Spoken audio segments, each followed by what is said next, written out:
What's going on, guys? So the following clip is the final preview before episode 1 of the 5 Kage Summit Podcast officially drops on the channel. Episode 2 is being recorded this weekend, and I'm finally working with a Naruto content creator who I have the utmost respect for, and I've been waiting to collaborate with them on something for a very long time. But without further ado, let's go ahead and get into the snippet of this week's podcast. And you know what I don't understand, right? People always saying she has no development. I'm like, what the hell? She's the most developed character in Boruto out of all the females.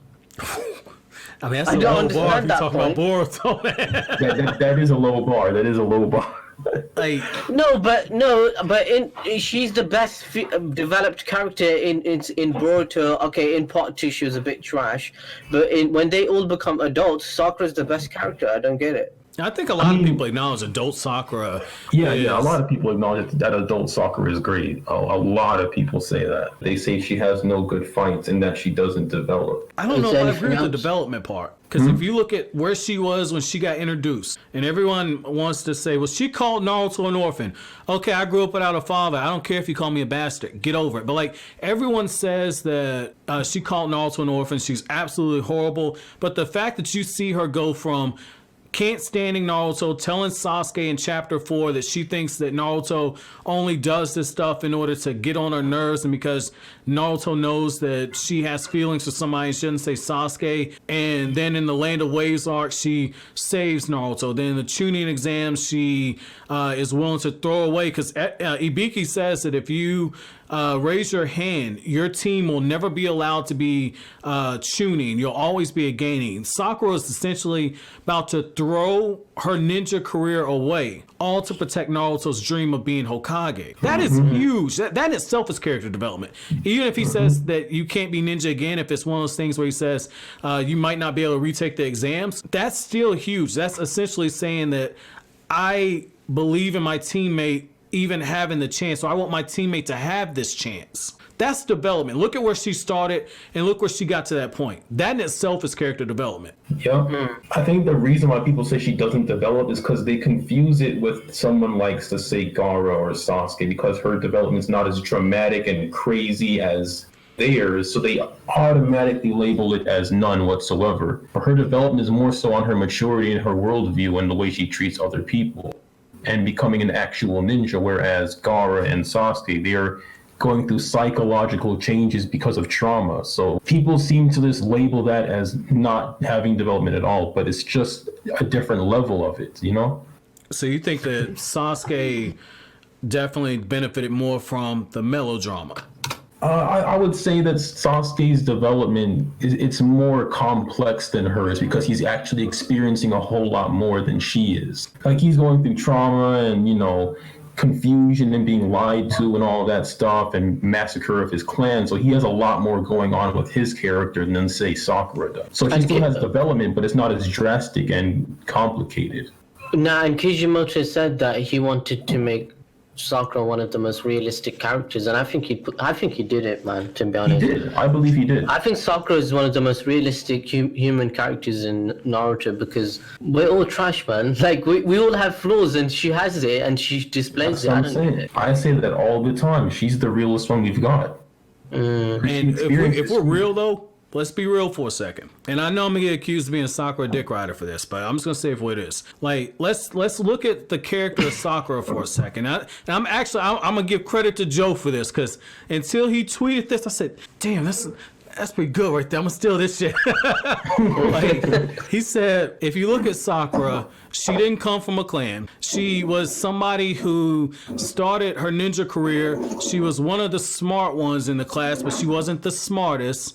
And she's supposed to be doing D-rank missions, so catching cats and little small stuff.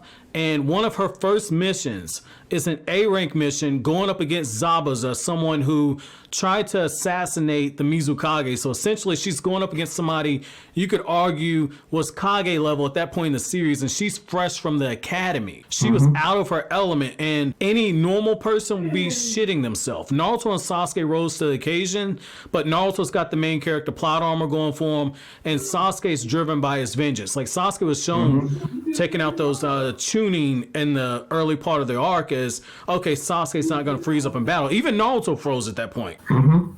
Like Sakura doesn't really check out of her fear until she sees Sasuke potentially dead, and she's telling Tazuna all about all the things that drilled into her head in the academy. That's essentially showing that she's got book smarts, but she hasn't learned those life lessons of what we call street smarts at that point. Exactly, and that's how real people are. Like, let's say you train to be a cop, right? Like, you train to be a cop, you know all the stuff, you know all that stuff, you know, and you've prepared yourself, but then you actually experience some of these things. It's much more difficult than what you read and, you know, studied. Because personal experience trumps, you know, studies. Yeah, it does. You can train in the army all you want, but then once those bombs start falling, you get scared. Yeah, you're right, 100%. Like, my uncle's a cop. And I can tell you a story on this. My uncle's a cop. And one thing that, you know, he tried telling me, like, 2014, like, you know, when all this stuff about blue lives and Black Lives Matter and everything was going on, my uncle pulled me to the side because, you know, on my personal accounts and everything, I got very vocal. My uncle found out about it. He said, well, you do know that, you know, I'm a cop, and, you know, when you got into trouble, because I was a little shithead growing up, you know, so it was like when you got in trouble, you know, I was the one that kept you from getting the record. That's how I can work for the government now, because, like, some of the things I did, I should have serious offenses, but my uncle pulled strings on it. And one thing that my uncle told me was, like, hey, you know, when you go through all your training, you know, they tell you nothing can prepare you for what's about to happen. One of my uncle's first assignments was he was doing a ride along with, ride along's the wrong term, but he's doing a ride along with the person that's supervising him, right? And they go to just a routine domestic issue. And so what ends up happening is they actually hear gunshots, and like the shots go out the window and glass is breaking and everything. And what my uncle said was, like, he thought that they ran over a power line or something, because you just see like the sparks and everything, and you hear like the little dun-dun. And he's thinking, oh man, you got to pull over and check the car before we go in there. And the guy that's driving him saying, like, no, we just got shot at. And he's, you know, on the radio saying, you know, shots fired and everything. When my uncle said when he found out about that, he was frozen, because the first thing goes through his head is like, I got a 2-year-old daughter at home. I can't die on my first day. That's Sakura right there. Crazy. Wow. Exactly. I mean, so Joe made it, like that post you put, like I said, I'm not lying. I read that and I was just like, shit, I never thought of this one. Yeah. Like, man, that was good.